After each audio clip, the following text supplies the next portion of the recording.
Hi, I'm Tim Scott, and today I'm going to give a presentation on positive psychology. As part of my presentation, I'm going to discuss two videos. The first video is called The Secret. Basically, the main idea of The Secret is that you can positively think your way to happiness, prosperity, and success. I didn't feel that The Secret had any real scientific claims. Just referred to a lot of people throughout history that were successful or famous, and it kept referring to them saying that they knew the secret. What their premise or what their scientific or supposed claim was that the law of attraction was what drives everything in life. Basically said that you are attracting things in your life, comes from images that are in your mind. They use terms like attracts like, so basically similar items attract each other. They also described it as you being a magnet, and that you basically attract into your life what you think about most. They also use the term thoughts become things, basically saying that your thoughts send out a magnetic signal, and that what you see yourself doing is basically what happens in your life. It doesn't matter whether you're thinking positive thoughts or negative thoughts, that the law of attraction does not discriminate. It just basically works off of what you think of. I didn't really feel like this was a scientific claim. They didn't give a lot of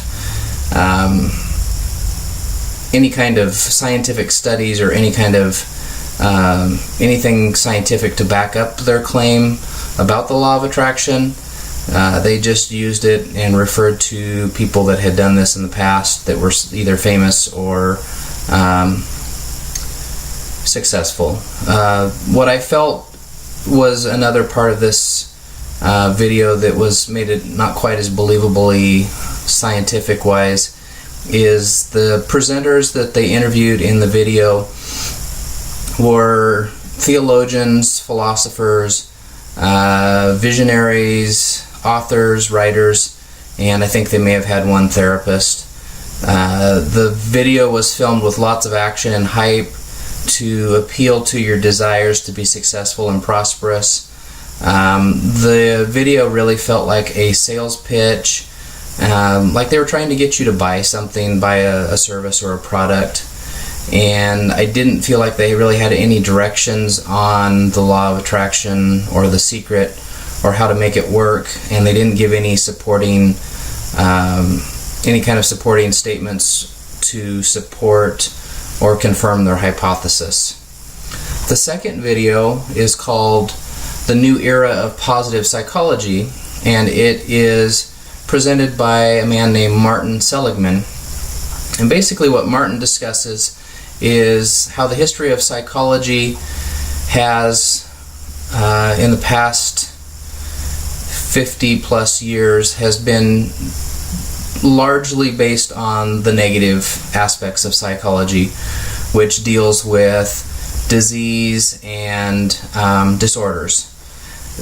Just recently, within the last 10 to 15 years or so, they have been starting to deal in more of what they call positive psychology, and that this is the area that has been largely ignored in the past. I felt he was much more believable. He actually cites actual studies and results.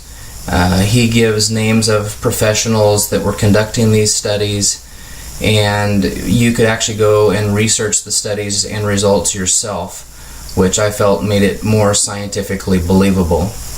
He also discussed during his video or during his presentation what he described as the 3 happy lives. The first one he described was the pleasant life, which basically means that you're getting as much pleasure, as much positive emotion as you can, and that you're building skills that help you to enhance your positive emotions. The couple of the key things that he shared about the pleasant life is that it's highly heritable, so it means your family background it contributes a large portion to this, and that it's also that it habituates, which means that as the more pleasure you experience, the more that you require to get the same effect out of it. The second life that he discussed is called the good life. Basically means engagement, means that you're engaged in your work, you're engaged in your parenting, your love, leisure, basically things that you really get involved in, and you're able to really feel like you make a difference and that you're able to be engaged in. The third happy life that he referred to is called the meaningful life, and he basically said that the meaningful life is when you use your strengths to belong to and in the service of something that's larger than yourself. So you're engaging in altruism, you're helping others, you're not being selfish, and you're giving of yourself out of your strengths. And I felt like this video was definitely the one that was more scientifically believable. I felt like it was more scientifically sound because it was presented in a believable professional setting, and I didn't feel like it was a infomercial and it wasn't trying to sell anything. The last part I'd like to talk about in my presentation is specific stresses in my job. A large portion of my job deals with staffing at a hospital, and some of the stresses in my job are numerous phone calls. Sometimes you'll have nonstop phone call after phone call. There are deadlines, time crunches.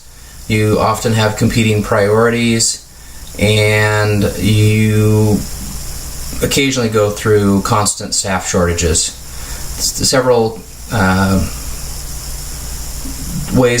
techniques of dealing with stress are relaxation, deep breathing, and taking breaks, and also talking about it. And the other areas that I feel don't deal with stress well, technique-wise, is ignoring it, lashing out at others, or just keeping it in and not dealing with it.